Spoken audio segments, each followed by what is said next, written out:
Now I have built my device.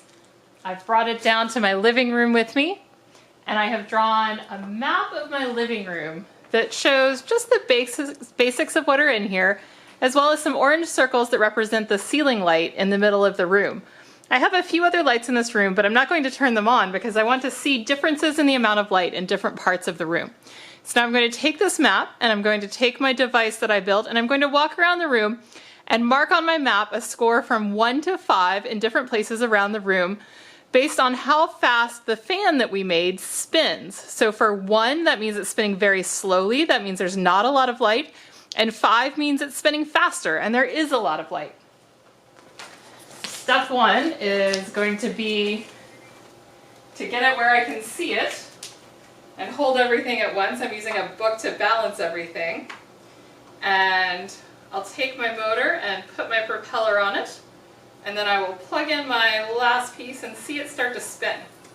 I am standing right under a big bright light, and it's spinning super fast. So I'm going to go ahead and call that a 5.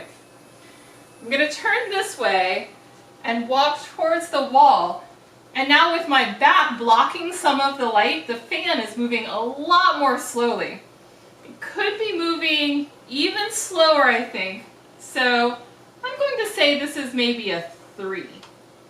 But then, if I come back to this corner, I can start to see it spin faster because I've turned to the light again. But I'm going to use this bookshelf. And the bookshelf is blocking a lot of light. It's moving very slowly over in this corner. So I'm going to mark that as a 1.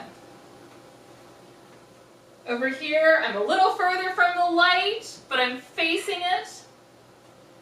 And yet, I think it's a lot slower than when I was on that side of the room, even blocking it a little bit. I'm not very tall, so I'm not going to block a lot of light. It's actually much slower over here. I'm going to call this just a 2. Over in the corner, I suspect it's going to get a lot slower. There's even less light over here. This is another 1. If I had a 0.5, I might even give it a 0.5 over here. I'm going to walk up this side of the room by my chair that's marked on my map. Oh, it got a lot faster over here because I'm so close to the light again. But I'm not quite as fast as I was under the light, so we'll call that a 4. And now I might turn away from the light, sort of in the middle of the room. I think we'll call that a 3 as well. And so now I've walked around the room, I've mapped the light in different places, and I can see on my map how dark or light different parts of the room are.